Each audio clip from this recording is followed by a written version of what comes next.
இன்றைக்கி நம்ம பார்க்க போகிறது என்னென்னா பிராதமிக புக்கில் இருந்து செகண்ட் ககானி ரெண்டாவது ககானி பார்க்க போகிறோம். दूध में पानी பால் அண்ட் தண்ணி. एक वाला दूध का व्यापार करता था. ஒரு மாட்டுக்காரர் வந்து பால் வியாபாரி வந்து பால் விற்றுக்கிட்டு இருந்தார். उसके पास बहुत सी गाय और भैंस थे. அவர்கிட்ட நிறைய பசுவும் நிறைய எருமை மாடுகளும் இருந்திருக்கு. वाला आधा दूध और आधा पानी मिलाकर बेचता था. பாதி தண்ணி பாதி பால் சேர்த்து விற்றுக்கிட்டு இருந்தார்.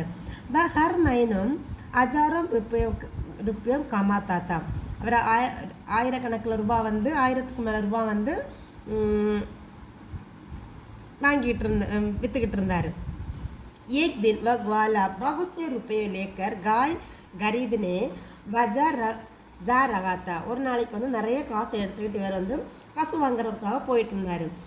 अच्छी अच्छी गायों की बिकती थी. அங்கே வந்து நல்ல நல்ல பசுமாடு வந்து விற்றுக்கிட்டு இருந்தாங்க. चलते चलते जब दोपहर हुआ तो ग्वाला को भूख लगी. அவர் போயிட்டே இருக்கும்போது அவருக்கு பசி வந்திருக்கு போல.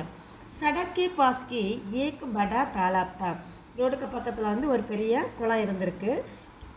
जिसके किनारे कई पेड़ों बड़े बड़े पेड़ रहे पड़े थे. அங்கே வந்து நிறைய பெரிய பெரிய மரம் இருந்திருக்கு. ग्वाला ने सोचा चलो तालाब में नहाकर थोड़ी देर आराम कर ले फिर बाजार जाएंगे. கொஞ்ச நேரம் போய் அந்த குளத்தில் குளிச்சுக்கிட்டு கொஞ்சம் ரெஸ்ட் எடுத்துக்கிட்டு நம்ம கடைக்கு போகலாம் அப்படின்னு சொல்லிட்டு நினைக்கிறாரு. சோச்கர் வா தாலாப்க்கு கினாரே கயா. அதை நினச்சிக்கிட்டு அந்த குளத்து பக்கம் போகிறாரு. உஸ்னே रुपयों की थैली कमर से खोलकर किनारे पर रखी. அது காசு இருந்து அந்த பையை வந்து இடுப்பு இதிலேருந்து எடுத்து கீழே வைக்கிறாரு. ஃபிர் தாலாப் மே நகானே உத்தரா. குளிக்கிறதுக்காக தண்ணியில் இறங்குறாரு. கினாரேக்கு ஏக் படா பந்தர் பேட்டா हुआ. அதில் வந்து ஒரு மரத்தில் பெரிய குரங்கு இருந்துச்சு. உஸ் பந்தர் நே रुपयों தைலிக்கோ கானேக்கு போட்லி சம்சா.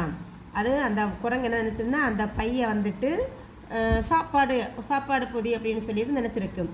धीरे धीरे नीचे उतरा और தைலி लेकर पेट पर चढ़ गया. மெதுவாக கீழே இறங்கி வந்து அந்த பையை எடுத்துக்கிட்டு மேலே போயிடுச்சு. தைலிको उठाकर ले जा रखे बंदर को देखकर ग्वाला बहुत घबराया. அச்சோ தைலியை தூக்கிட்டு வந்தால் பொட்டலத்தை தூக்கிட்டு போகுதுன்னு சொல்லிட்டு இவர் பயப்படுறாரு.